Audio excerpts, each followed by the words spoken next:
I think I've found the list of ingredients that goes into Rubio Monocoat, and it's not what I thought. See, I spent the last month reading, researching, and losing sleep over what goes into our most popular finishes, and in this video, I'm gonna pass on what I learned to you. This all started with me testing finishes, because Rubio is a great finish, but it's really expensive and not all that hard. Sure, it's easy to use, but so is wipe-on polyurethane, which is a much harder finish that's super cheap if you mix it yourself. And I know the reason polyurethane has fallen out of fashion is because of dust nibs, little pieces of sawdust that float around in the air, get in your finish and mess it up. But you know what?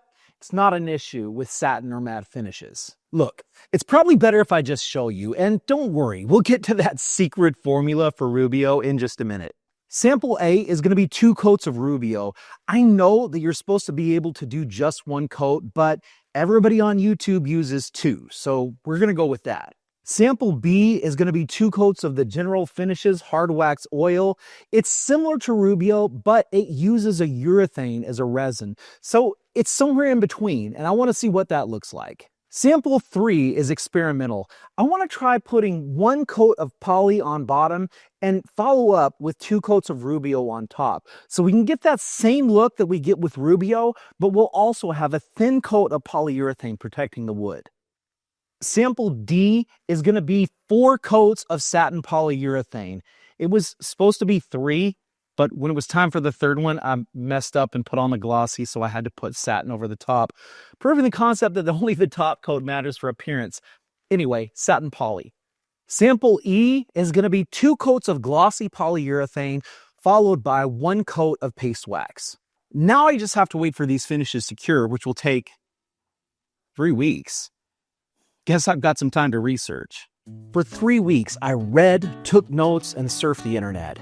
I took my work with me everywhere, and I mean everywhere. I got other things done too, and allowed some time for recreation, but then I knew what I wanted to do with what I'd learned.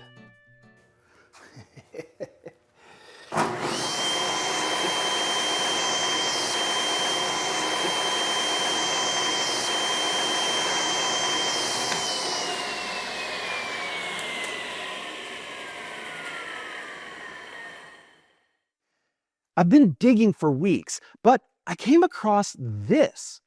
Is this real? It looks like the formula for Rubio Monocoat. I found the formula through the Declare program of the Living Future Institute. They're a nonprofit organization based in Portland, and they run the Declare program, which is aimed at getting manufacturers to tell us what's in their products. And here it is, a rough formula for Rubio Monocoat. Oxidized linseed oil, 80 to 90%. Okay, so that's just linseed oil that's been exposed to air. That's what oxidized means. Carnauba wax, less than 8%. Carnauba wax is a harder wax, but it surprises me that not even 8% of this hard wax oil is actually wax. Paraffin wax, 0.3 to 0.5%. Well, that's hardly anything, but it's just a petroleum-based wax. But here's the interesting one. Polyethylene wax, less than 8%. Polyethylene is something that we see on a daily basis, and it comes primarily in 2 forms. One is high-density polyethylene, HDPE. We buy it to put on our table saw fences to make them slicker. The other one is LDPE, low-density polyethylene, and this is basically what your grocery bags are made out of. So I don't know which of these is going into Rubio Monocoat. It says it's a wax, and all that means is that it's in a microplastic form. Now, there's microplastics in just about every finish that we use, and it doesn't bother me. It's just that they claim that it's this all-natural plant-based thing when there's as much microplastic in it as there is real wax. But I guess that hard plastic oil doesn't sell as well as hard wax oil. But let's look at some of their other claims. They say it's a plant-based hard wax oil wood finish. I mean, I guess linseed oil does come from plants, but that's hardly revolutionary. They say it emits 0 VOCs, but I saw the video where that was tested, and it emits very few VOCs, but it's not 0. They say that you'll only need 1 coat, but all my favorite YouTubers use 2. Finally, they say it's using molecular bonding to make the finish stick to the wood. I mean, I'm no chemist, but are they saying that electrons are passing back and forth between the finish and the wood? I don't know. This is actually good. But who cares as long as it works, right? Well, let's go back to our test samples and see how it's holding up. One of the most important tools any craftsman can have is a good pair of work boots. Last month I got a new pair and I told you I'd give you an update. Well, they feel great and that's no surprise, but what did surprise me is they look dadgum good. Oh look, Tecovas. Let's go inside. Yeah, here's the ones I got. Mine are a little bit more broken in. Composite toe, non-slip sole, oil resistant, and just freaking nice. Check out these ostrich. Check this out, these goat skin ones. They look like they've been worn for years. They're brand new, they're soft. Hey darling, am I sexy? Click the link in my description or scan the QR code on your screen to get your new favorite pair of boots today. Of course, you could go to the store too. It's pretty cool. So I waited a full 3 weeks for all these to cure just to make it fair. And the first thing I tested was the hot coffee mug. But when I took them off after an hour of sitting there, I saw nothing. So all the finishes held up well for me under the hot coffee mug. After that, I went to a very cold glass of ice water, and they actually held up pretty well to that. They left minimal rings, but nothing that I couldn't just wipe out with my thumb. So next, I went to the real chemical tests. I divided each sample into 3 sections. On the top, I put a little bit of water. On the middle, I put Coke, and it was actually caffeine-free Coke Zero, because I wanted all the chemicals in there that I could get. But mainly, I wanted the acid to see how it would react to that.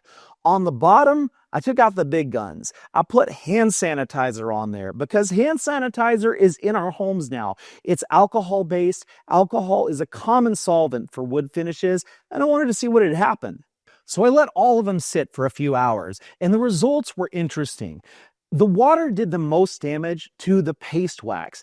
Now, I find that interesting because all paste wax is wax with something in it that's meant to dehydrate, so you're left primarily with just the wax. The other finish I noticed had water damage was the General Finishes hard wax oil, and I found that interesting because in the tests performed by Lincoln Street Woodworks and the Wood Whisperer, well, that one held up really well. The Coke product did similar damage to the water.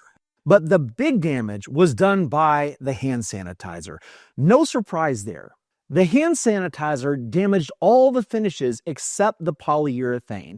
And it surprised me that Rubio held up better than most. It did do some damage there, but it wasn't that bad. Still, if this were my $15,000 river table I bought from Blacktail Studio, I think I'd be calling Cam for a repair. Next, I tested for scratch and dent resistance. It's really tough to be scientific with this, but I did my best. So I put each finish sample in a bin with some nuts and bolts and just shook it around, dropped some stuff on it, and saw what I could do. No surprise, the only thing that really came out unscathed was the polyurethane. Everything else dented. For the scratch test, I just took a bolt and scratched everything. Now, the polyurethane came out a little better than the others, but I knew everything was going to scratch. The reason I did this was so we could see how repairs would work on the finishes later. So yesterday, I made an attempt at repairs just by wiping an extra coat on top of these with no sanding back or scraping off.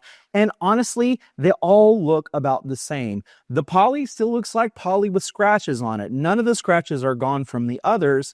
I see all the marks that I saw before. The poly under the Rubio did nothing because the damage was to the wax. If you want to get rid of a chemical mark like the one we had from the hand sanitizer, you're going to have to probably scrape off the wax. And I think that's where the paste wax, edges out the others, because I can just scrape it off with my fingernail. And once I've done that, I can go back and replace the wax and it's as good as new. After a day of this sitting here, this still feels a little bit tacky, while the paste wax that I put on, I would be okay with just putting that into use. Now, if you need something harder, of course, then you go with the polyurethane. And which of these is best? Well, I think it's up to you. How much money do you want to spend on your finish? How much time do you want to spend waiting for it to dry? But I'll tell you, if I'm looking for a premium finish, it's not going to be any of these, because I have a dark horse competitor that I haven't told you about yet, and it's right here. Now, I want you to just take a look at this for a minute and see if you can figure out what it is. I can imagine some of you would guess shellac. Some of you might guess it's a different hard wax oil, and some of you might have figured out my trick already. Yes, this is a properly applied matte polyurethane. Now, when I say it was properly applied, I sanded right before with no dust collection to make sure there were lots of dust nibs in the air, and I still use those paper towels to put it on. I got the cheapest matte polyurethane I could find, mixed it up with about 75% polyurethane and 25% mineral spirits, and just wiped it on. I sanded it first, and I sanded it with 400 grit in between coats, and honestly, I think it looks better than any of these. Now, a big part of that is that the key to a good finish is good surface preparation. And if you do that, then any of these finishes look good. But one thing I think that's important to note is that where all the hard wax oils took several days to complete and then more time to dry, the polyurethane I did yesterday afternoon and evening. 4 coats with 2 hours in between each. But through this whole video, we've ignored the elephant in the room, and that's ceramic coatings, like your N3 Nano and your carbon method. And I'm sure those are great. I've never used them, but here's why I don't. Imagine putting something thin and hard on top of something softer and then doing damage to it. What's going to happen? Well, I'll tell you, we're likely to get cracks in this because there's nothing to support it from underneath. So this is not an argument against ceramic coatings, but if I'm going to use a ceramic coating, I'd much rather have support beneath it. So Rubio beneath N3 Nano carbon method, I just don't get it. In the end, I guess my only real gripe is with the dishonesty in the finish industry. And I'm not alone. It's what really started Bob Flexner's public career, and we're all grateful for that. But I think until we as woodworkers are willing to stand up to these manufacturers and demand that they tell us the truth about what's going on in their finishes, we're going to continue to buy whatever marketing bullpucky they throw at us. Whether it's $10 for this or $15 for this big quart of it, I think the only real difference is this has been around longer and we know what's going on with it. This, there's so much confusion that they can sell us whatever they want. I'm getting upset about this, and I shouldn't. I hope that you're not getting angry at me for dogging on your favorite finish, because this is a good finish. The question is it really worth what they're asking us to pay for it? That's for you to decide. But I want to know, what's going to be your go-to finish in the future for your basic projects and for your premium projects? And has anything that we talked about in this video changed your mind? Let me know in the comments below. And if you'd like more discussion like this, well, I want to invite you to join me and some friends over on Patreon. I'll link it down below. We have discussions about this stuff much more frequently than I'm able to put together full-length videos for YouTube. So I hope to see you over there. In the meantime, check out the description for a link to this wonderful book on wood finishing. Thanks for joining us, and I'll see you on the next episode of Worst Workshop.